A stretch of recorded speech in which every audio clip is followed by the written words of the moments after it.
अधिगम के प्रकार। अमेरिकी विद्वान रॉबर्ट एम गेने के अनुसार अधिगम के 8 प्रकार, यानी रॉबर्ट गेने ने अधिगम के 8 प्रकार बताए हैं, जिन्हें उन्होंने एक सोपानिकी के रूप में प्रस्तुत किया है। ये 8 प्रकार हैं रॉबर्ट गेने के अनुसार। सबसे पहला है संकेत अधिगम, दूसरे नंबर पर है उद्दीपन अनुक्रिया अधिगम, तीसरे नंबर पर है श्रृंखला अधिगम, फिर है शाब्दिक अधिगम, बहुविभेदन अधिगम, प्रत्यय अधिगम और सिद्धांत अधिगम, और 8वां प्रकार है समस्या समाधान अधिगम। संकेत अधिगम जो पहला अधिगम का प्रकार है, ये सबसे निम्न श्रेणी का अधिगम है और 1 से लगाकर 4 तक जो प्रकार हैं वो कक्ष 1 से 4 तक के अधिगम निम्न श्रेणी में आते हैं और 5 से 8 तक के अधिगम उच्च श्रेणी में आते हैं। और सबसे उच्च श्रेणी का अधिगम है समस्या समाधान अधिगम। वेरी इंपॉर्टेंट है ये रॉबर्ट गेने का अधिगम के प्रकार। इनको याद करने की एक ट्रिक भी है, संसा बहुपनिश, सऊ संसा बहुपनिश, इसका ट्रिक भी है सऊ संसा बहुपनिश। 1 से 4 तक के अधिगम में तर्क व चिंतन का अभाव रहता है, इसलिए निम्न तथा 5 से 8 तक के तर्क व चिंतन पाया जाता है, इसलिए उस श्रेणी में आते हैं। सबसे पहला है संकेत अधिगम। संकेतों के माध्यम से होने वाला व्यवहार संकेत अधिगम होता है। जैसे चौराहे पर लाल बत्ती को देखते ही वाहनों का रुकना संकेत अधिगम है। दूसरा प्रकार है उद्दीपन अनुक्रिया अधिगम। यह वह अधिगम होता है जिसका प्रभाव किसी उद्दीपक के कारण व्यक्ति विशेष पर आता है। जैसे स्कूल की घंटी बजते ही सड़क पर जा रहे लोगों में से विद्यार्थी भागना शुरू कर देते हैं। तीसरा प्रकार है श्रृंखला अधिगम। कुछ व्यवहार ऐसे होते हैं जिन्हें किसी एक निश्चित श्रृंखला में ही पूरा करना पड़ता है। जैसे वर्णमाला का एक निश्चित श्रृंखला क्रम क ख ग ग ग ड़ हैं, मतलब श्रृंखला अधिगम एक निश्चित श्रृंखला में पूरा करना पड़ता है इसको। और संकेत अधिगम पावलोव के उद्दीपन अनुक्रिया अधिगम और थॉर्नडाइक स्किनर तथा श्रृंखला अधिगम एडविन गुथ्री के सिद्धांतों पर आधारित है। वेरी इंपॉर्टेंट है। संकेत अधिगम पावलोव के उद्दीपन अनुक्रिया अधिगम और थॉर्नडाइक स्किनर तथा श्रृंखला अधिगम एडविन गुथ्री के सिद्धांतों पर आधारित है। चौथा प्रकार है शाब्दिक अधिगम। जब हमारा व्यवहार शब्दों के स्मरण रटंत या याद करने के से संबंधित होता है तो यह शाब्दिक अधिगम की श्रेणी में आता है। जैसे कविता याद करना, कहानी, प्रश्नोत्तर, ये शाब्दिक अधिगम के अंतर्गत आते हैं। बहुविभेदन अधिगम। जब यहाँ दो या दो से अधिक उद्दीपकों में से किसी सही उद्दीपक को छांटना या पहचान करना बहुविभेदन अधिगम होता है। जैसे बहुचयनात्मक प्रश्नावली में से 4 में से 1 का सही उत्तर, यानी सही उत्तर विकल्प का जानना बहुविभेदन अधिगम है। छठा प्रकार है प्रत्यय अधिगम।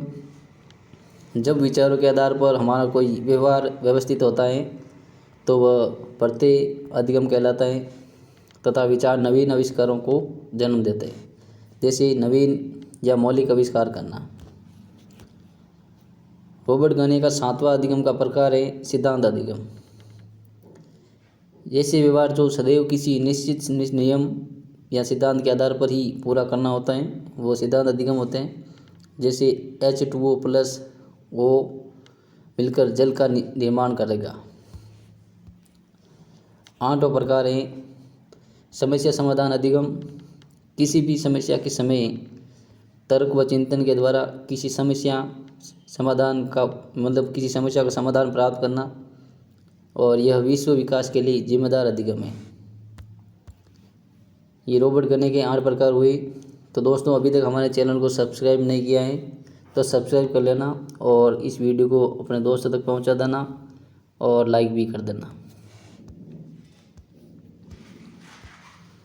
अगला टॉपिक है अभिप्रेरणा। अभिप्रेरणा क्या है? अभिप्रेरणा वह प्रेरक शक्ति है जो हमें किसी कार्य को करने के लिए मजबूर करती है। इसके लिए जो शब्द अंग्रेजी भाषा में उपयोग में लाया जाता है उसे निम्न प्रकार से समझ सकते हैं, जैसे मोटिवेशनल। मोटिवेशनल एक लैटिन भाषा के मोटम से बना है, जिसका अर्थ होता है टू मूव, यानी गति देना या धक्का देना या विकसित करना। स्किनर के अनुसार अभिप्रेरणा अधिगम का सर्वोच्च राजमार्ग या स्वर्ण पथ या हृदय होता है। ये स्किनर की परिभाषाएं वेरी इंपॉर्टेंट है। विलियम मैकडूगल के अनुसार अभिप्रेरणाएं वे शारीरिक एवं मनोदैहिक दशाएं होती हैं जो हमें किसी कार्य को करने के लिए प्रेरित करती हैं। श्रीमती गुड एन के अनुसार किसी कार्य को आरंभ करने, रखने, जारी रखने व नियमित बनाने की प्रक्रिया ही अभिप्रेरणा है। उपयुक्त अवधारणाओं या परिभाषाओं से स्पष्ट होता है कि कोई भी कार्य करने के लिए हमें कुछ बाह्य तथा आंतरिक शक्तियाँ प्रेरित करती हैं और हम किसी कार्य को कर पाते हैं। ये शक्तियाँ ही अभिप्रेरणाएं हैं। प्रेरक क्या है? वे कारक जो हमें किसी भी कार्य को करने के लिए प्रेरित करते हैं उन्हें ही प्रेरक कहते हैं। अब है प्रेरक के प्रकार। मुख्य रूप से प्रेरक दो प्रकार के होते हैं, आंतरिक प्रेरक और बाह्य प्रेरक।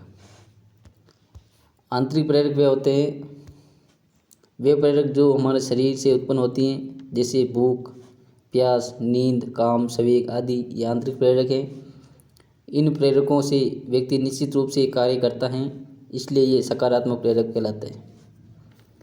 दूसरा है प्रेरक प्रकार बाह्य प्रेरक। बाह्य वातावरण से प्राप्त मानव निर्मित प्रेरणाएं जैसे पद, प्रतिष्ठा, सजा, पुरस्कार, सम्मान इत्यादि ये बाह्य प्रेरक हैं। बाह्य अभिप्रेरणाएं या प्रेरक नकारात्मक प्रेरक भी कहलाते हैं। अब्राहम मैस्लो के अनुसार प्रेरक, उन्होंने दो प्रकार की प्रेरकों का उल्लेख किया है। पहला है जन्मजात प्रेरक। जन्मजात प्रेरक क्या है? वे प्रेरक जो व्यक्ति जन्म के साथ ही विशेषता के रूप में लेकर आता है, जैसे भूख, प्यास, नींद, विश्राम इत्यादि। ये जन्मजात प्रेरक हैं। और दूसरा है अर्जित प्रेरक। वे कारक जो सामाजिक वातावरण के समन्वय से प्राप्त होते हैं, यानी अर्जित की जाती हैं, जैसे सजा, प्रतिष्ठा, इनाम, पद, पुरस्कार, सम्मान इत्यादि। थॉमसन के अनुसार प्रेरक के हैं स्वाभाविक प्रेरक। वे प्रेरक जो व्यक्ति में उसके स्वभाव से संबंधित होते हैं तथा व्यक्तिगत होते हैं, जैसे खाना, पीना, सोना, मनोरंजन, खेलना, हास्य इत्यादि। ये स्वाभाविक हैं जो व्यक्तिगत होते हैं। दूसरा है थॉमसन के अनुसार कृत्रिम प्रेरक। वे प्रेरक जो मानव निर्मित एवं सामाजिक व्यवहार से प्रभावित होते हैं, जैसे पद, पुरस्कार, सजा, सम्मान इत्यादि। गेरेट के अनुसार प्रेरक हैं। गेरेट के अनुसार वेरी इंपॉर्टेंट है। गेरेट के अनुसार पहला है दैहिक प्रेरक। सभी संवेग दैहिक प्रेरक होते हैं जो शारीरिक रूप से प्रभावित करते हैं, जैसे भय, क्रोध इत्यादि। दूसरा है मनोवैज्ञानिक प्रेरक। वे प्रेरक जो हमारी मन स्थिति को प्रभावित करते हैं तथा हमारा कार्य व्यवहार मूल वर्त्यात्मक होता है, जैसे पलायन, जुगुप्सा इत्यादि। तीसरा प्रकार है सामाजिक प्रेरक। वे प्रेरक जो हमारे सामाजिक वातावरण में आदर्श के रूप में होते हैं, जैसे प्रेम, दया, करुणा, सहयोग इत्यादि सामाजिक प्रेरक में आते हैं। अभिप्रेरणा चक्र यानी मोटिवेशन साइकिल। कोई भी अभिप्रेरणा कैसे कार्य करती हैं, इसको समझने के लिए हिलगार्ड महोदय के द्वारा वर्णित 3 सोपानों को समझना आवश्यक है, जो निम्न है।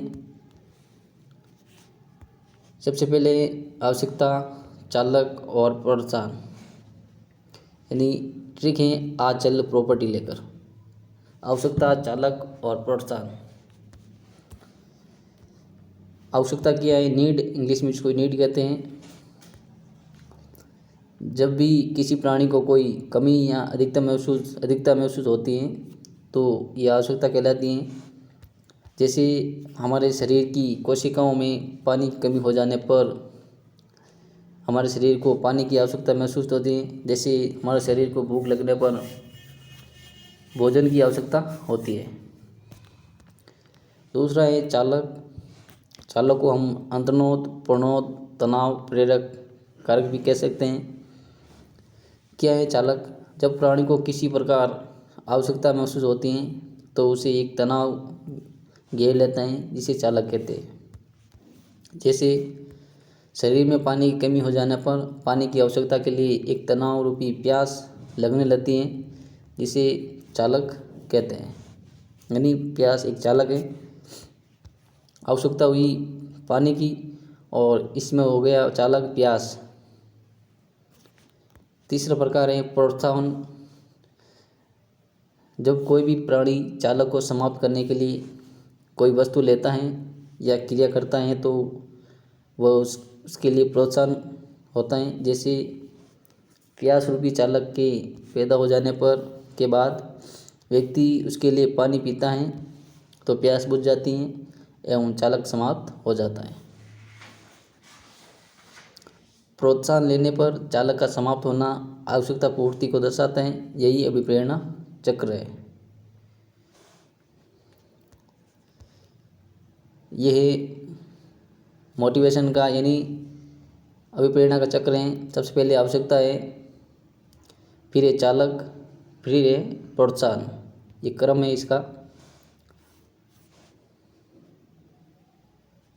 ऐसे भी क्वेश्चन आ सकता है, जैसे यानी मोटिवेशन नीड का मतलब आवश्यकता, और यह खाली जगह दे रखी है तो इस स्थान पर आएगा चालक।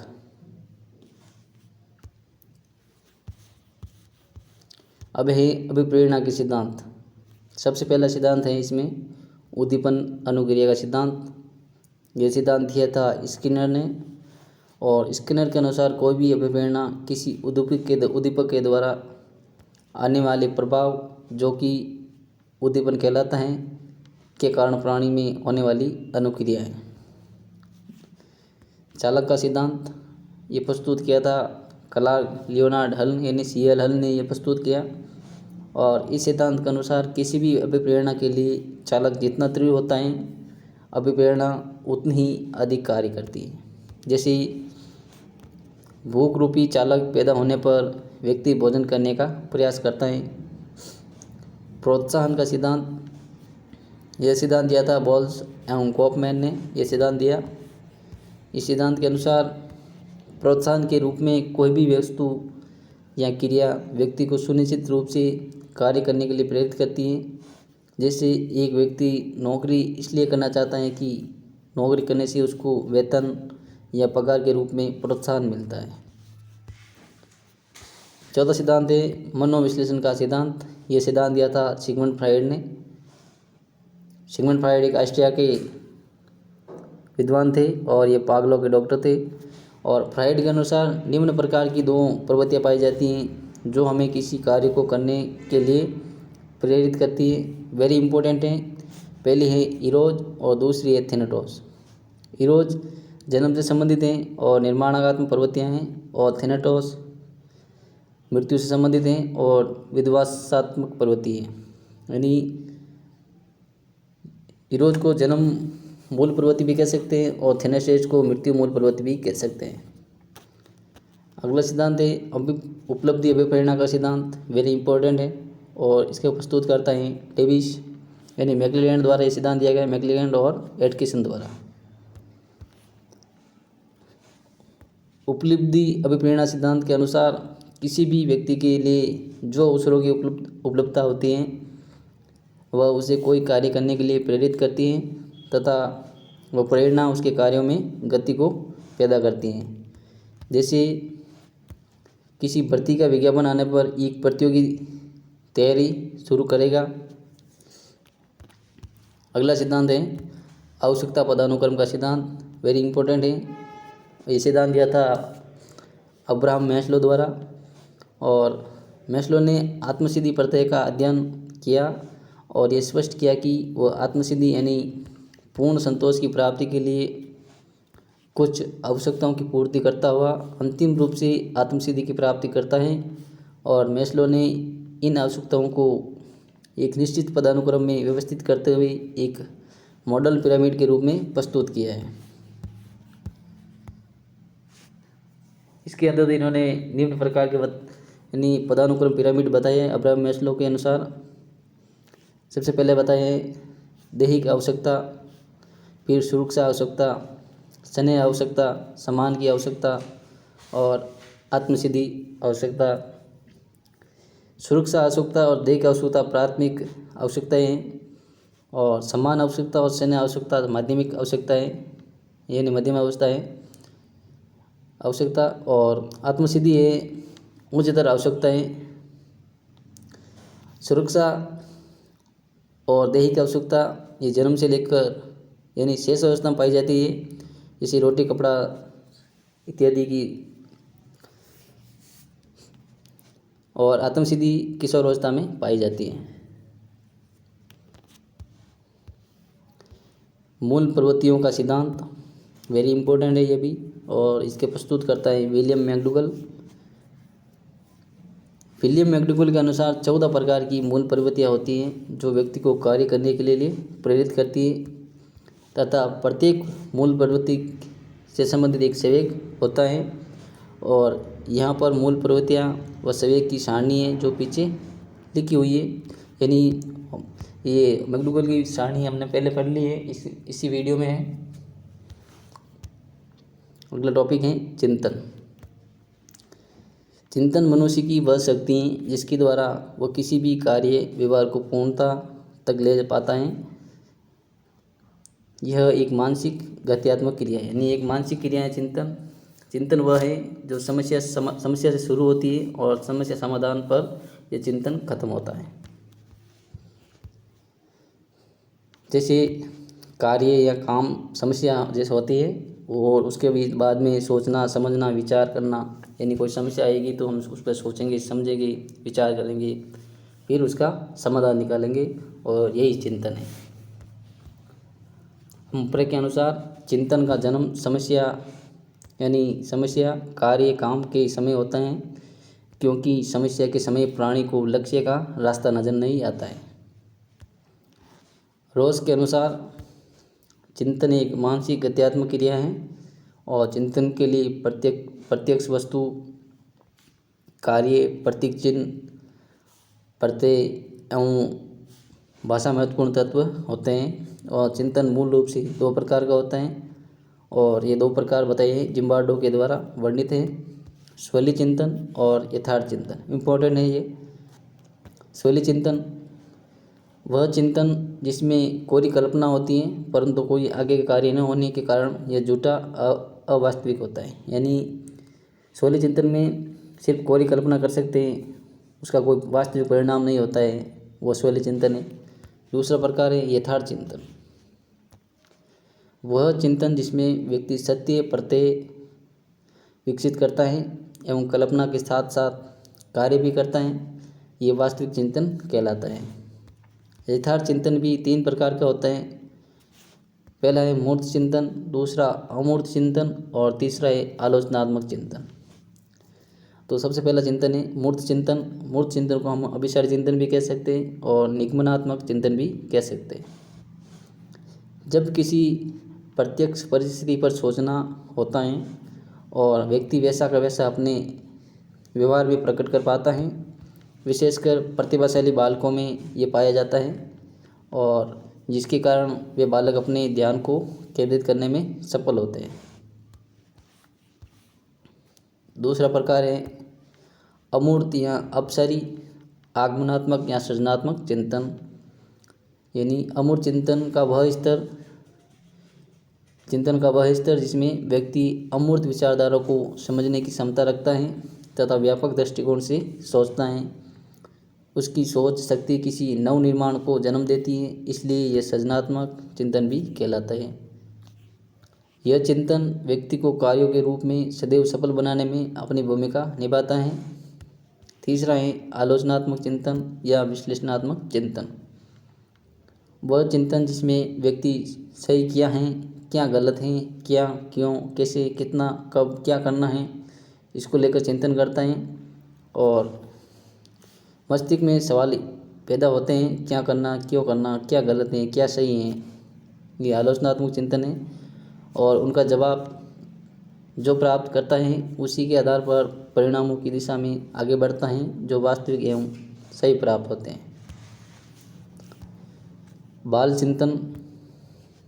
चिंतन की शुरुआत बचपन से ही हो जाती है तथा बचपन में किया जाने वाला चिंतन बाल चिंतन कहलाता है। बालकों द्वारा किया जाने वाला चिंतन ही बाल चिंतन है। बालक में चिंतन का विकास भाषा विकास के बाद शुरू होता है और जीन पियाजे के अनुसार लगभग 2 वर्ष यानी पूर्व प्रत्यात्मक काल की अवस्था के बाद बालक किसी प्रत्यय को अपने मस्तिष्क में पैदा कर पाता है जो उसके लिए चिंतन का प्रारंभिक स्तर है। चिंतन मूलतः बालक के दृष्टिकोण से समझा जावे तो ये उस परिस्थिति का परिणाम होता है जो एक समस्या के रूप में पैदा होती है।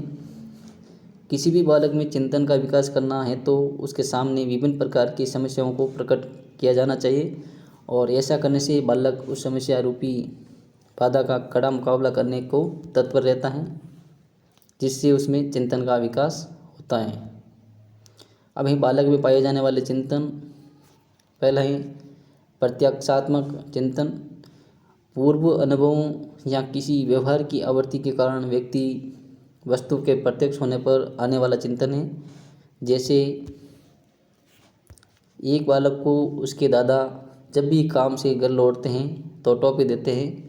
अब वह बालक नियमित रूप से दादाजी को देखकर उसकी तरफ दौड़ता है या उसमें टॉफी के लिए विचार आता है। इसमें भाषा व नाम का महत्व नहीं है। दूसरा है सजीव चिंतन। पियाजे के अनुसार 1-2 वर्ष की आयु के बाद बालक कई वर्षों तक प्रत्येक वस्तु को सजीव मानता है। जैसे किसी तस्वीर को देखकर कहता है यह तस्वीर वाला व्यक्ति मुझे ही देख रहा है। ये एक सजीव चिंतन है। तीसरा प्रकार है काल्पनिक चिंतन।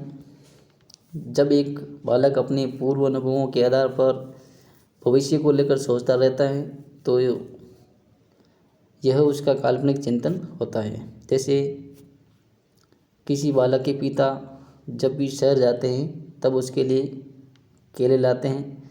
ऐसी स्थिति में पूर्व अनुभवों के आधार पर जब भी पिता शहर के लिए जाने लगेंगे तभी से बालक कल्पना करेगा कि आज तो केले खाने को मिलेंगे। चौथा प्रकार है प्रतिमात्मक चिंतन। जब एक बालक के द्वारा किसी पूर्व व्यवहार या घटनाक्रम के कारण कोई विचार प्रत्यय मस्तिष्क में पैदा होता है तथा वह उसके अनुसार व्यवहार करता है। जैसे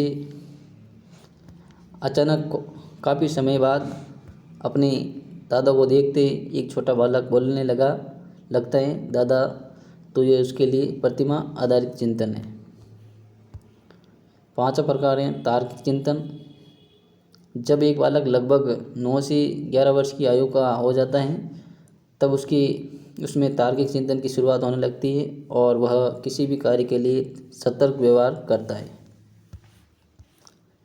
जॉन डीवी ने तार्किक चिंतन को जबकि वुडवर्थ ने काल्पनिक व प्रतिमात्मक चिंतन को विचारात्मक चिंतन की संज्ञा दी है। अभी कल्पना और चिंतन में अंतर। कल्पना में केवल सोचता है परंतु तर्क नहीं होता है, जबकि चिंतन बिना तर्क के संभव नहीं होता है। कल्पना मात्र से कार्यों के परिणाम नहीं निकलते, जबकि चिंतन निश्चित परिणाम प्रदान करते हैं। कल्पना ही चिंतन की प्राथमिक स्थिति है, जो वास्तविक स्थिति द्वितीयक स्थिति चिंतन को जन्म देती है।